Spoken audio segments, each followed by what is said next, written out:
Olá, eu sou a Cibele e hoje eu e o João Pentan estamos com a Débora Giacometti. A Débora é pós-graduada em neurociência e ela tem uma vasta experiência aí na área de consultoria voltada para pessoas. A gente vai falar nesse episódio sobre os 5 fatores de personalidade. Débora, eu queria pedir para você se apresentar rapidamente, contar um pouco do seu trabalho aí no dia a dia e responder para a gente o que é o Big Five. Olá, Cibele. Olá, João. Prazer estar aqui com vocês hoje.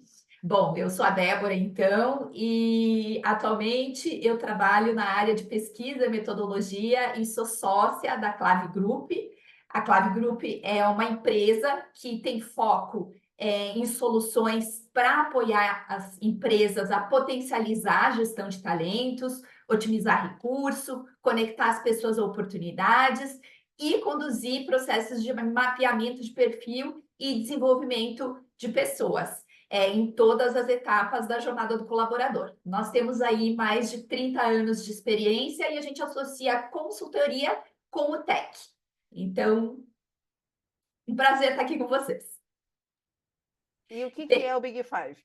o que é o Big Five? Bem, o Big Five, ele é uma teoria de personalidade.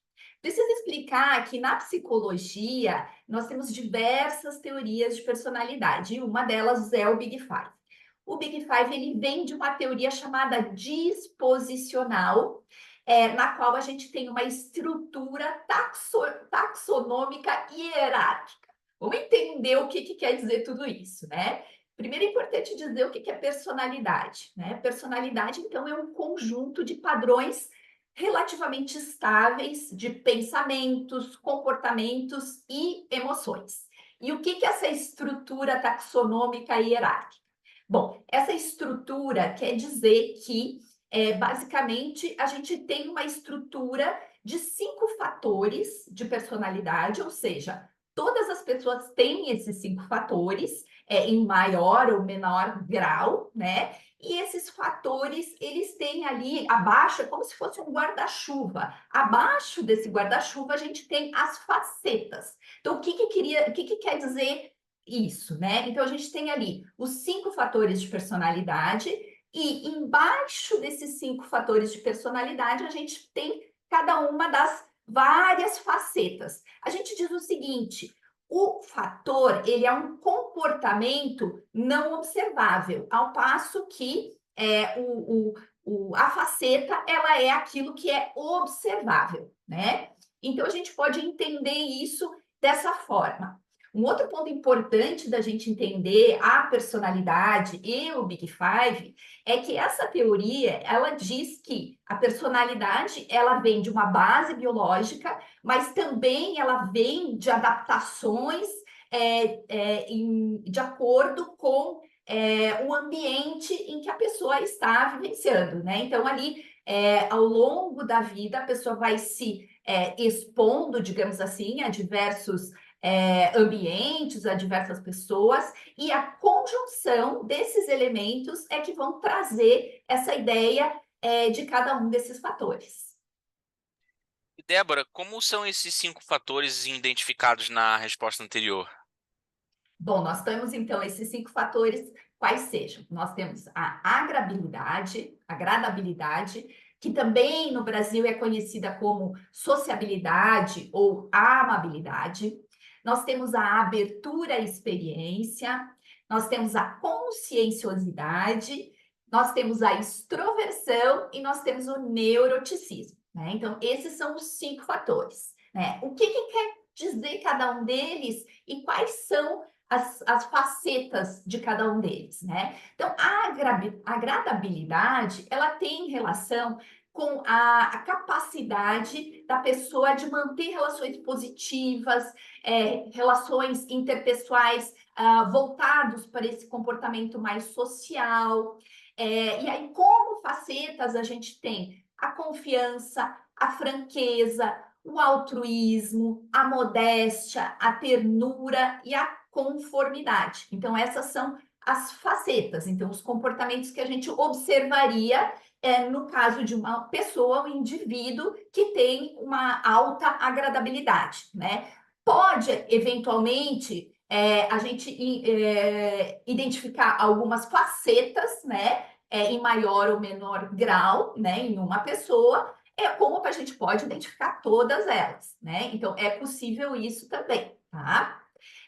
Nós temos, então, a abertura em experiência, ela tem a ver com o comportamento exploratório. Então, essa necessidade, essa capacidade do indivíduo de se comportar com curiosidade, com imaginação, com essa ambição, essa motivação, digamos assim, para o desconhecido, né? E quais são as facetas, os comportamentos observáveis, né? Então, nós temos esse engajamento à imaginação, então, essa capacidade que o indivíduo tem, né, de criar cenários, a criatividade, a fantasia, que é vinculado também a essa capacidade de pensar de uma forma diferente, de uma forma pouco convencional, o engajamento à estética, né? Então, o interesse ou habilidades para desenvolver comportamentos voltados para a estética, então, por exemplo, interesse pela arte, interesse pela música, pela cultura. Nós temos uma outra faceta que se chama sentimentos. Essa faceta sentimentos, é importante a gente detalhar ela, porque ela vai ser um pouquinho diferente de outras que a gente vai enxergar lá em outros fatores. Essa faceta sentimentos, ela diz respeito à capacidade da pessoa de tomar contato com os seus próprios sentimentos, independente de quais sejam. Então, é uma capacidade, por exemplo, eu, Débora, consigo identificar, e não só consigo identificar, mas eu gosto, eu tenho habilidade, eu tenho interesse em identificar, em ficar constantemente me avaliando, né? Como eu estou me sentindo. Então, esse também é uma faceta da abertura. Nós temos uma outra faceta que se chama ações, ideias e valores. Né? Valores, por exemplo, a pessoa com essa capacidade de ter valores mais amplos, engajamentos mais liberais, e assim por diante. A gente pode até dizer ali que a abertura à experiência, ela tem quase que dois ramos, digamos assim. Um ramo que é voltado mais para a linguagem e para essa capacidade verbal, e outro ramo que ele é mais voltado para essa questão do engajamento, a arte, a cultura e a estética. Então, nós temos ali dois ramos, um mais teórico, digamos assim, né, da capacidade da pessoa se envolver com essas questões, e o outro mais dessa capacidade, desse senso estético. Bom, aí nós vamos para a conscienciosidade. O que é a conscienciosidade? Conscienciosidade é a propensão para a pessoa ter disciplina, responsabilidade, autocontrole, capacidade para seguir regras. Então, como facetas observáveis, a gente pode identificar a autoeficácia, a ordem, a obediência, o esforço para a realização, a autodisciplina e a ponderação. Extroversão é um outro fator. Então, nós temos na extroversão uma capacidade, uma característica de ter espontaneidade, comunicação, engajamento voltado mais para a questão de ter energia, comunicação, predisposição para estar junto com pessoas, uma certa dominância. Então, nós vamos ter como facetas ali o calor e o gregarismo. Então, o calor, essa necessidade de estar sempre próximo de pessoas, o gregarismo, que é essa capacidade de estar, querer agregar as pessoas, diferentes grupos, a assertividade, que tem essa relação de ter mais dominância, de ter um comportamento que às vezes precisa de ter uma atitude voltada com uma tomada de decisão mais difícil, tomada de decisão impopular, a pessoa não vai ter grandes dificuldades, ela vai ter um comportamento mais assertivo. A atividade, a busca pela excitação e uma probabilidade, uma possibilidade, uma característica de se engajar em emoções mais positivas. Então, lembra que eu falei lá atrás da reguinha, né? Eu falei que cada um dos 5 fatores é como se eles tivessem uma reguinha. Então, por exemplo, aqui na extroversão fica super fácil da gente entender, porque a gente tem aqui, num ponto da reguinha, a gente tem, digamos assim, uma extroversão muito alta, e no outro ponto da reguinha a gente tem uma introversão, né? Então aqui fica fácil. Então, uma pessoa com alta extroversão vai ter essas características. Uma pessoa com baixa extroversão vai tender a ter esses comportamentos, esses padrões mais introvertidos. E por fim, a gente tem o neuroticismo. Então, o que é o neuroticismo? O neuroticismo ele está relacionado aos afetos negativos, essa tendência do indivíduo enxergar o mundo como mais ameaçador, perigoso, com crenças um pouco mais na incapacidade para lidar com situações, né? Então a gente vai ter ali como facetas a ansiedade, né? A raiva ou hostilidade, então essa, né, característica de estar sempre tensionado, né? A depressão, e veja que aqui é importante que se diga que quando a gente está falando na faceta depressão, a gente não está aqui falando de patologias e nem transtornos. A gente está falando ali da tendência de ter um comportamento um pouco mais triste, mais deprimido, né?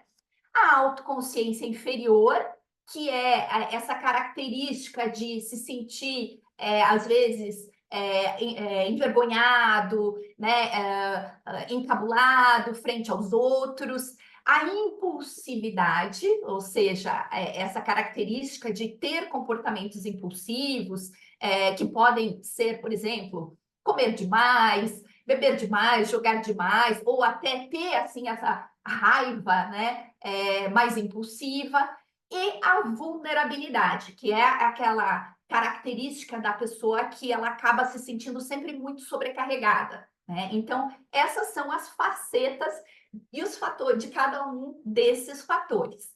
É legal também falar para vocês que elas podem mudar, essas facetas, elas podem mudar dependendo do tipo de ferramentas, do tipo de teorias dentro da teoria dos 5 fatores de personalidade. Então, tem algumas teorias que têm algumas outras facetas, algumas outras mudanças, mas via de regra, né, o cenário basicamente é esse.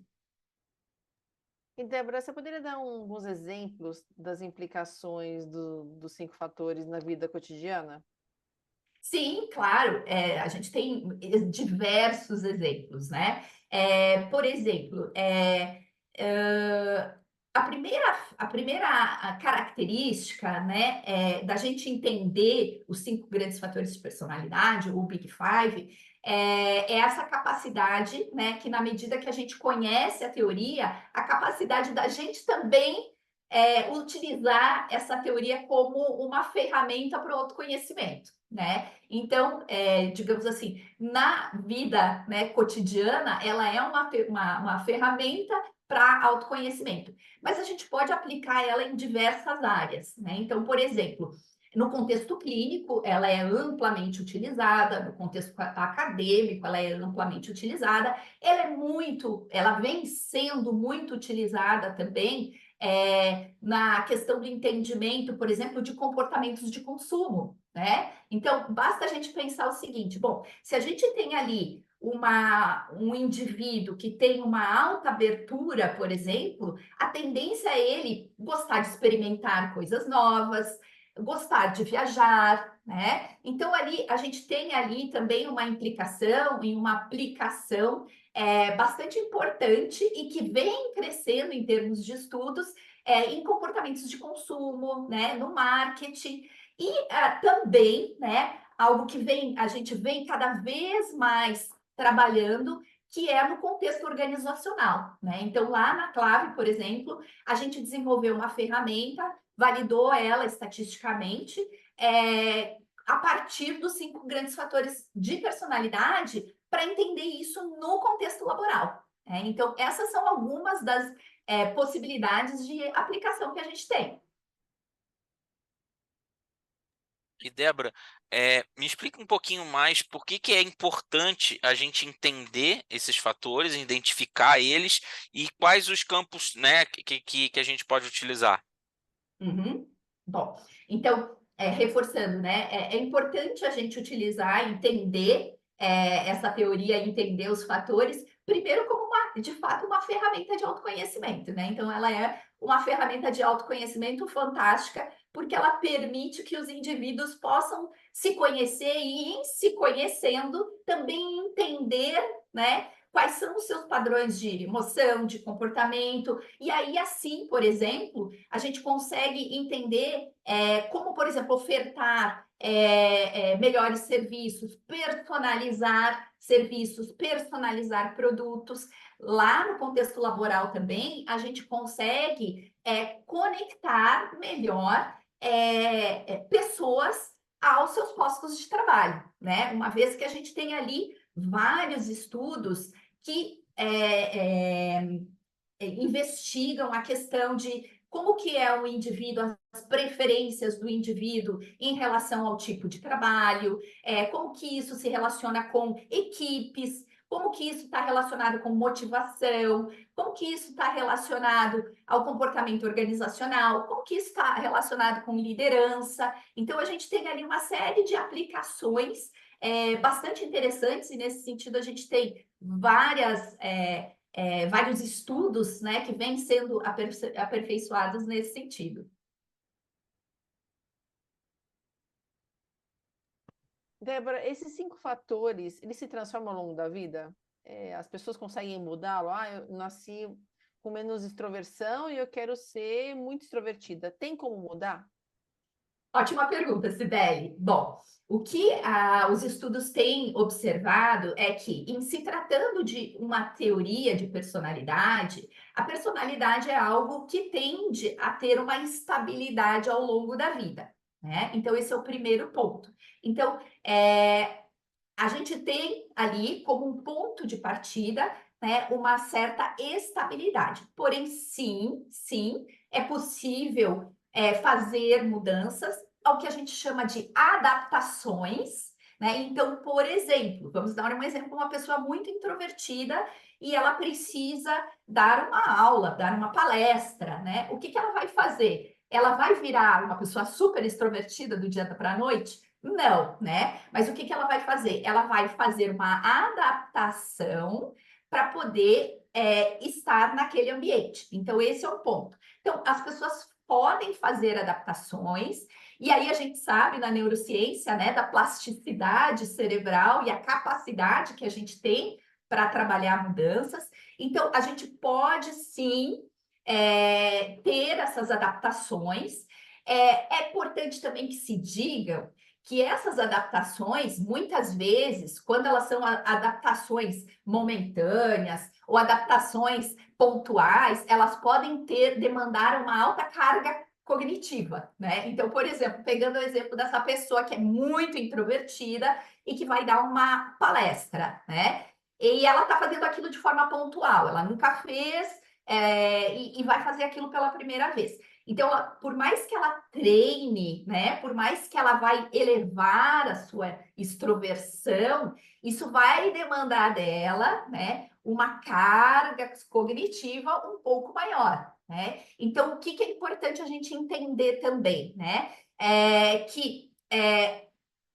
importante a gente, por exemplo, estar em situações em que a gente tem ali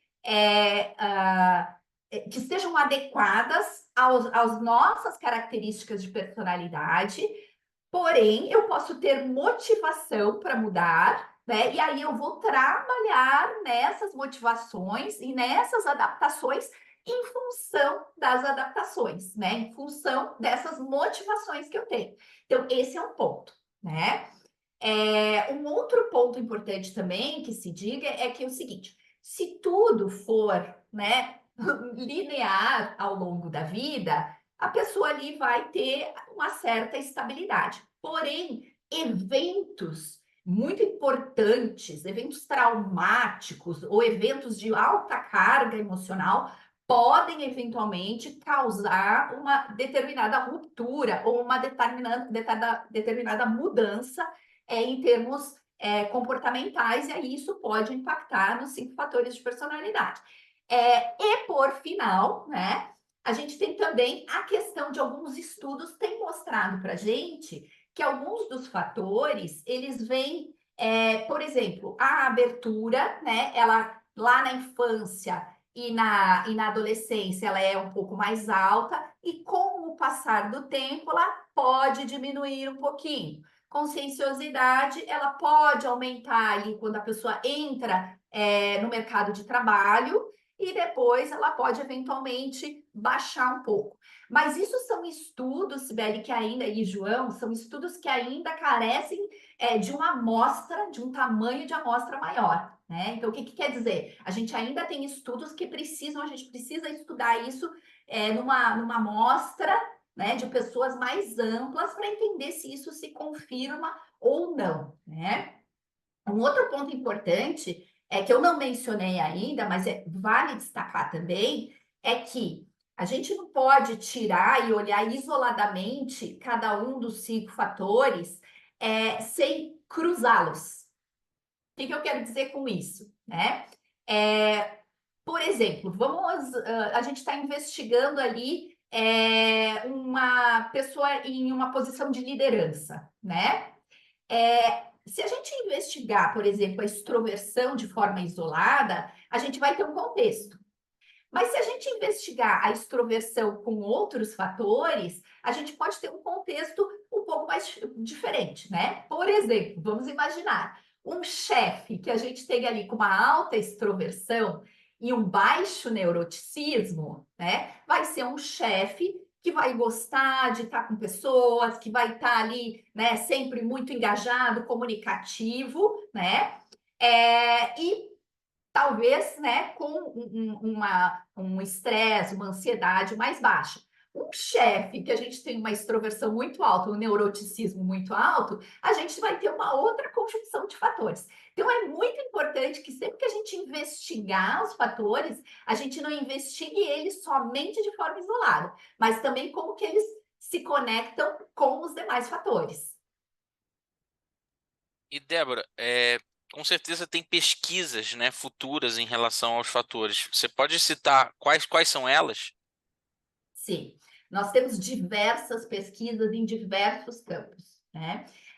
Então, nós temos pesquisas na área de psicologia, que são pesquisas que vão ali se debruçar também sobre diversos temas, né? Então, de entender em contextos clínicos, de entender, por exemplo, como que funciona o trabalho em equipe, né? Então, a gente pode ir indo lá para o contexto organizacional, tem diversas pesquisas que têm trabalhado, então, esses ambientes organizacionais, né? A gente tem ali uma teoria que diz que as pessoas tendem, né, a procurar ocupações e trabalhos de acordo com a sua personalidade, né? O que faz todo sentido, né?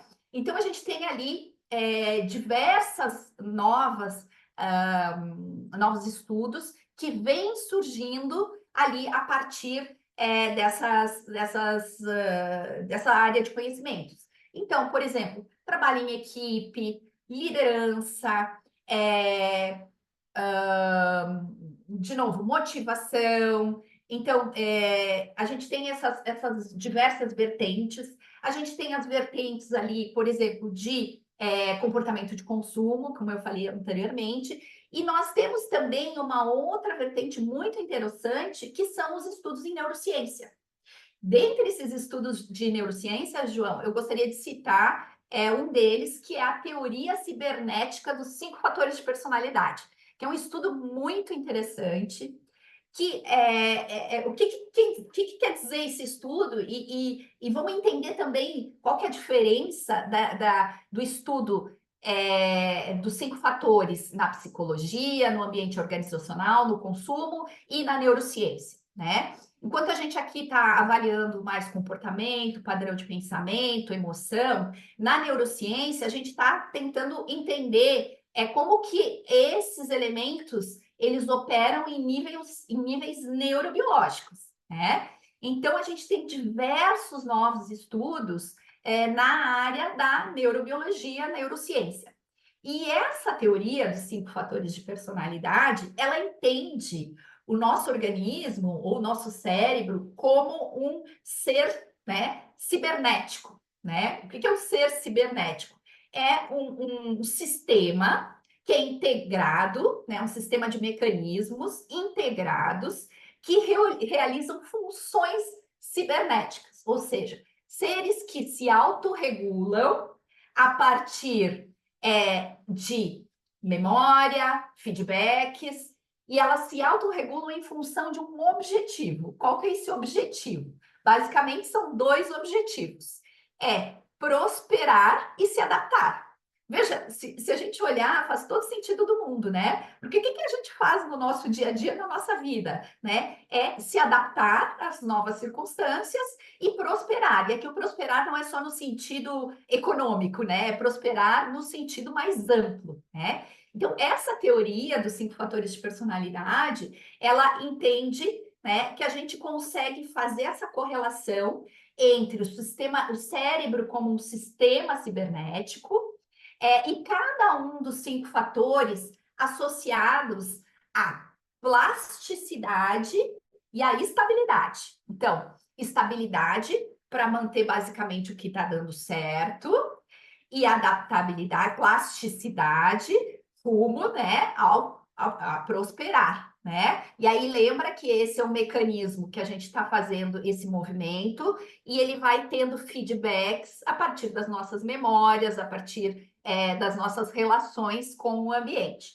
E aí cada um desses 5 fatores, eles estão vinculados ali a alguns mecanismos neurobiológicos, alguns neurotransmissores. Então, só para te citar alguns, João, por exemplo, esse estudo da teoria dos 5 fatores da teoria cibernética, ele encontrou ali uma possibilidade da agradabilidade estar vinculada aos neurônios espelhos, né? Faz muito sentido, né? A extroversão e a abertura estarem vinculados a os circuitos de recompensa, né? O neuroticismo, a serotonina ou a baixa serotonina, também vinculados, por exemplo, à amígdala, né? A ativação ou maior ou menor ativação da amígdala, do eixo HPA, e, por final, a conscienciosidade muito vinculada às funções executivas, né? De flexibilidade cognitiva, né? Então, todo esse, digamos assim, esse arcabouço ali neurobiológico impactando, né, nos 5 fatores e sendo impactado nesses 5 fatores. E aí, isso, então, é uma teoria da neurociência, mas a gente tem diversos outros estudos que vão olhar mais no nível de imagem, né? Então, olhar ativação, então, colocar a pessoa em determinado contexto e entender aquela ativação, né, através de ressonância magnética e outros estudos nesse sentido. A neurociência é um campo muito promissor nesse sentido dos 5 fatores de personalidade. E, Débora, para a gente terminar aqui, eu já fiz alguns testes de personalidade nas empresas que eu passei. E nenhuma das empresas fez o Big Five.